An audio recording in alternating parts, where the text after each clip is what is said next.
La parole de Dieu que nous entendons aujourd'hui a un côté un peu inquiétant. Dans l'Évangile, il y a deux faits divers dramatiques qui sont racontés, et puis se termine par cette parole: si vous ne vous convertissez pas, vous périrez tous comme eux. Dans la seconde lecture aussi, cessez de récriminer contre Dieu comme certains l'ont fait, ils ont été exterminés. Leur histoire devait servir d'exemple et l'Écriture l'a racontée pour nous avertir. Alors c'est un peu inquiétant pour nous. Heureusement, il y a la fin de l'Évangile où il y a cette histoire de figuier qu'on veut couper et le vigneron qui dit « laisse-le encore, peut-être qu'il va porter du fruit ». Alors je ne savais pas trop comment procéder dans mon homélie, alors j'ai décidé de faire comme Jésus, une partie un peu inquiétante qui sera au début et une partie plus consolante qui sera après, comme Jésus dans l'Évangile. Donc ne vous inquiétez pas si c'est un peu inquiétant au début, c'est normal, c'est comme l'Évangile, voilà, je vous ai prévenu.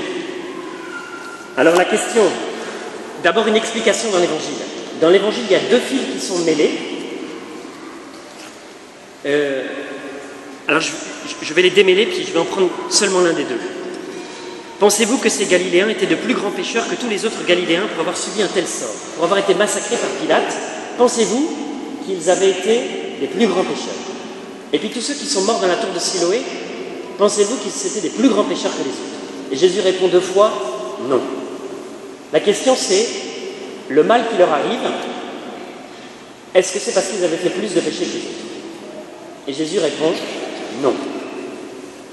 On trouve ça aujourd'hui encore. Qu'est-ce que j'ai fait au bon Dieu pour mériter ça? Le mal qui m'arrive, est-ce que c'est pas Dieu qui me l'envoie pour me punir? Jésus répond très clairement non. Et puis il profite. Donc ça c'est le premier fil. Alors je ne vais pas ouvrir cette question qui est celle: comment ça se fait qu'il y a du mal dans le monde? Comment ça se fait que parfois il y en a qui meurent dans l'écroulement d'une tour? Est-ce que c'est parce que c'est des plus grands pécheurs? Non. Alors pourquoi? Je ne vais pas répondre à cette question, mais Jésus en profite pour dire: si vous ne vous convertissez pas, il va vous arriver pire encore. Déjà que ceux qu'ils ont eu eux, ce n'est pas très drôle, et bien vous, si vous ne vous convertissez pas, il va vous arriver pire encore. Alors la question vraiment de l'Évangile, c'est la question de notre conversion, de l'appel à la conversion. Et Jésus dit: c'est une question d'une extrême gravité. C'est là-dessus que je voulais commencer.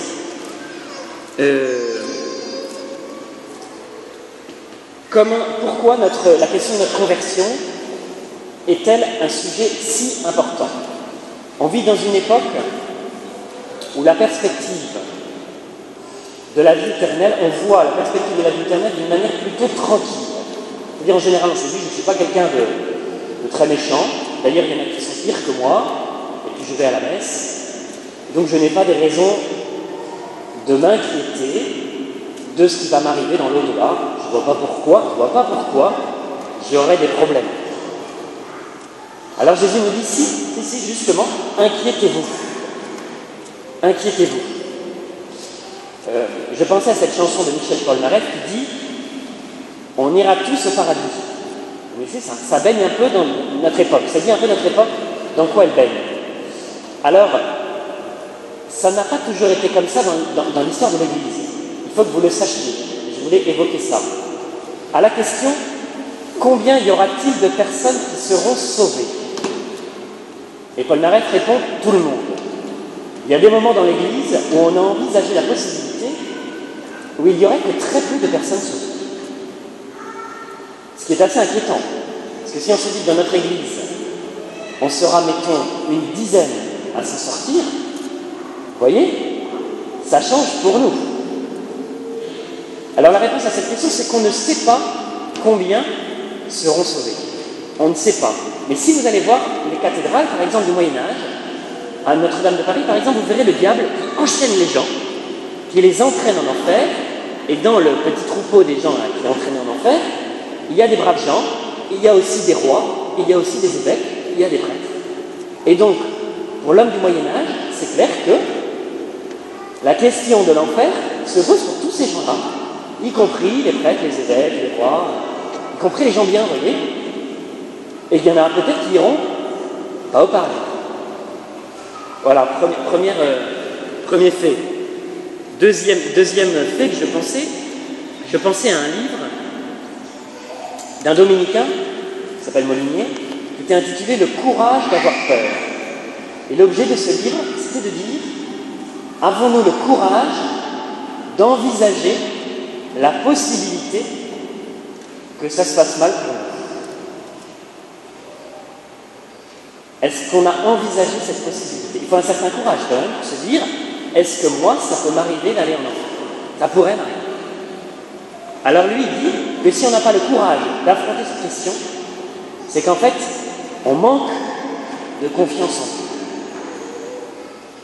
Et que du coup, on ne se pose pas la question. Or, la question se pose parce que Jésus nous la pose. Et il la pose à de multiples reprises, de manière assez inquiétante, comme là. Il dit aussi, si votre justice ne surpasse pas celle des scribes et des pharisiens, vous n'entrerez pas dans le royaume des cieux. Les scribes et les pharisiens, c'était des gens qui étaient quand même, qui en voulaient, et qui travaillaient la conversion. Et Jésus donc dit, si vous ne faites pas mieux, vous n'entrerez pas. Vous voyez?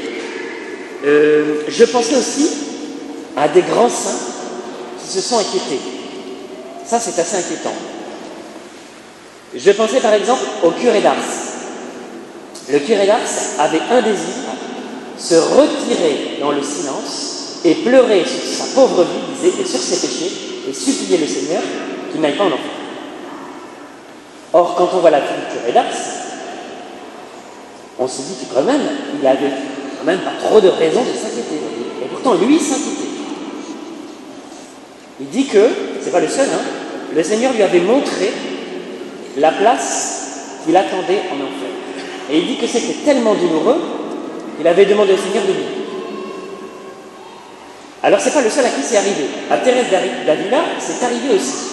Vous connaissez Thérèse d'Avila? Elle a vécu au XVIe siècle, une carmélite. Eh bien, le Seigneur lui a montré sa place, la place qu'il attendait en enfer. C'est assez étonnant, elle raconte. Je voulais vous lire ça ce matin pour vous inquiéter un peu. Elle dit qu'elle a été transportée tout entière dans l'enfer et que Dieu voulait lui montrer la place que les démons lui avaient préparée et qu'elle avait méritée par ses péchés. Cela dura fort peu, mais quand je vivrai encore de longues années, il me serait impossible d'en perdre le souvenir. Alors voilà ce qu'elle dit. L'entrée me parut assez semblable à l'une de ces ruelles très longues et très étroites, ou pour mieux dire, à l'un de ces fours fort bas, obscurs et resserrés. Le sol me faisait l'effet d'une eau fangeuse, extrêmement sale, d'une odeur pestilentielle et remplie de bêtes venimeuses. À l'extrémité se trouvait une cavité creusée dans une muraille, une sorte de placard dans lequel je me vis placé, fort à l'étroit. Je sentis dans mon âme un feu dont je ne saurais expliquer la nature. En même temps, je me trouvais en proie à des souffrances corporelles absolument intolérables. Elle dit qu'elle a été beaucoup malade dans sa vie, qu'elle a beaucoup souffert, mais ce qu'elle ressent là, ça n'a rien à voir, elle dit. Tout cela n'est rien auprès des tortures que j'éprouvais là, et que, je le comprenais, devait être sans fin et sans relâche. Je le répète, tout cela, tout ce que j'ai souffert dans les maladies, n'est rien auprès de cette agonie de l'âme. C'est une angoisse, une oppression, une douleur si poignante, unie à une désolation si affligeante et si désespérée que je renonce à la dépeindre. Dire qu'on vous arrache l'âme à tout instant, c'est peu, parce qu'alors, c'est un autre qui vous enlève la vie, tandis qu'ici, en enfer, c'est l'âme qui se déchire elle-même. Non, je ne sais comment dépeindre ce feu intérieur, ce désespoir qui vient se joindre à de si cruels tourments, à de si atroces douleurs. Je ne voyais point qui me les infligeait, et pourtant, je me sentis brûler et haché en 1000 pièces. Je le déclare, ce qu'il y a de plus terrible dans ce feu, c'est le désespoir intérieur. Elle continue encore un peu. Dans ce le pestilentiel, d'où le moindre espoir de consolation est à jamais banni, nul moyen de s'asseoir, ni de s'étendre.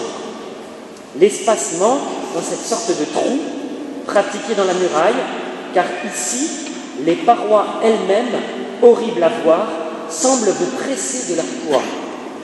On est étouffé de toutes parts, point de lumière, ce ne sont que des ténèbres profondes, et cependant, chose inexplicable, on aperçoit tout ce qui peut affliger la vie. Bref, c'est pas très joyeux, vous voyez? Alors, pourquoi le Seigneur lui a-t-il montré sa place en enfer? C'est quand même assez étonnant, hein, alors que c'est quand même quelqu'un qui s'était converti. Eh bien, c'est que je pense que ça lui a donné une énergie supplémentaire pour se convertir. Et alors, c'est ça que je voulais vous manifester aujourd'hui, c'est que nous n'avons pas à vivre dans une vie tranquille, vous voyez, où on se dit tout ira bien. En fait, si le Seigneur n'intervient pas pour nous, nous allons à notre perdition.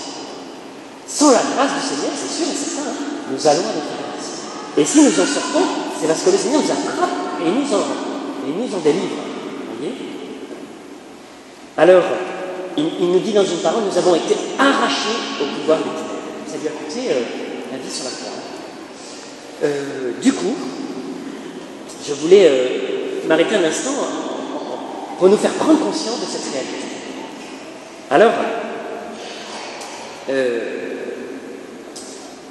il faut qu'on se dise, vous voyez, on ne peut pas rester comme ça. Il faut qu'on se convertisse, c'est vrai. Voilà ce que le Seigneur voulait nous dire aujourd'hui. Il faut qu'on se convertisse.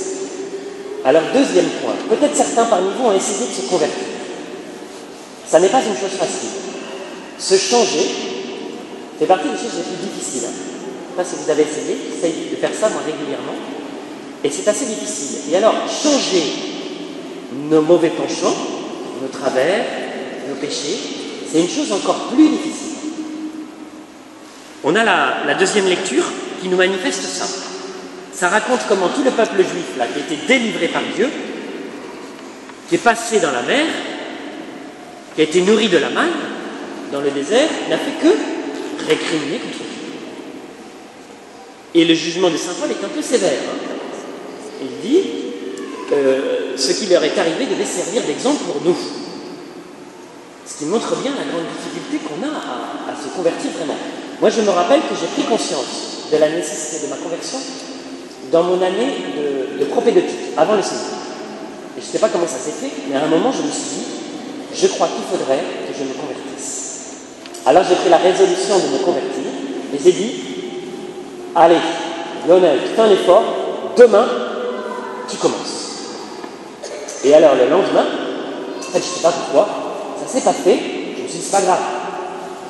Demain, tu commences. Et là, j'ai vu que ce processus se répétait, et j'ai vu qu'en fait, je me disais, ok, je suis prêt à me convertir, mais je commence demain, c'est promis, promis. Je le fais demain. Et chaque jour, je me disais, bon, en fait, oui, c'est vrai que je devrais le faire, mais oui, allez, demain, je le fais, c'est promis.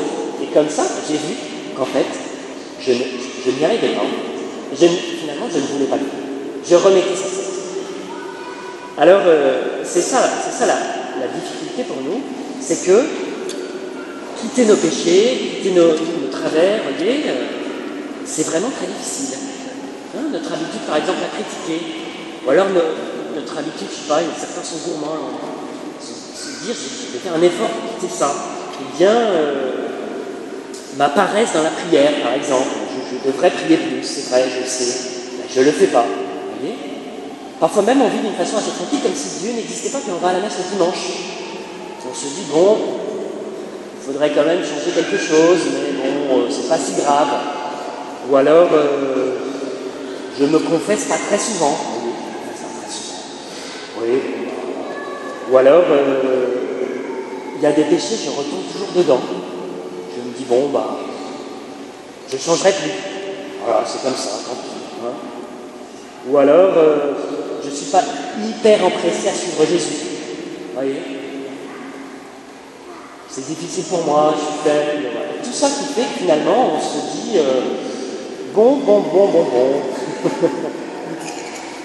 Voilà, on en est là, mais c'est pas si grave. Alors le Seigneur nous dit ici, c'est d'une extrême gravité.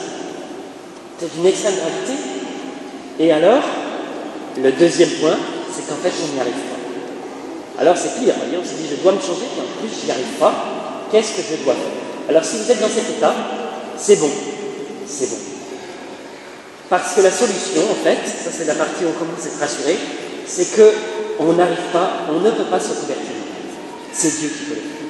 C'est une grâce de Dieu. Mais encore faut-il que nous la désirions premièrement et que nous y coopérions deuxièmement. Voyez? Alors si on se dit c'est vrai, il faut que je change quelque chose, il faut que ma vie change, je voudrais que ma vie change, et bien nous sommes prêts pour le demander au Seigneur. Et c'est ça qui nous invite à le suivre et à lui dire Seigneur, sauve-moi. Seigneur, convertis-moi. Seigneur, je te présente ma vie qui ne va pas si bien que ça. Je te présente tous mes péchés. Je te présente tous ces lieux où je n'ai pas envie de changer. Seigneur, aide-moi à changer. Change ma vie. Il y a peut-être des choses aussi auxquelles on s'est attaché et qu'on doit lâcher, qu'on ne veut pas lâcher. Alors on peut dire Seigneur, prends-les. Voyez? En fait, je voudrais vous inviter à demander au Seigneur la grâce de notre conversion. Alors lui connaît les bons moyens. Lui sait comment il faut faire pour chacun. Pour chacun, c'est différent. Peut-être certains d'entre nous, on a besoin de voir nos péchés. Alors vous pouvez demander ça au Seigneur. Seigneur, montre-moi mes péchés. Alors, vous allez voir que dans la semaine, il y a quelqu'un qui va vous faire des reproches en disant vraiment ton attitude est inadmissible. Il va vous énumérer des choses plus agréables. Et peut-être que ce sera le Seigneur qui vous parlera, qui vous montrera vos péchés. Vous voyez? Mais voilà, il faut que vous le demandiez. La conversion n'est pas une chose très agréable. C'est pour ça que c'est vraiment difficile de la demander. C'est une chose amère. Mais c'est une bonne chose. Vous connaissez cette parole qui dit elle est grande la porte, il est large le chemin qui mène à la perdition, et il y en a beaucoup qui s'y engagent. Mais elle est étroite, la porte est resserrée, le chemin qui conduit à la vie. Benoît XVI, il commente cette parole comme ça. Il dit, certes, le chemin qui mène à la perdition, il est large, et il est facile. Mais plus on s'y engage, et plus il devient oppressant, effrayant et désespérant. Parce qu'on est dans le péché. C'est la vision de Thérèse de Villard. Il dit, le chemin qui mène à la vie, certes, il est étroit et resserré, mais il n'est étroit et resserré qu'au début. Mais plus on s'y engage, plus on découvre la joie de connaître Dieu, de quitter nos péchés, et ça devient plus facile.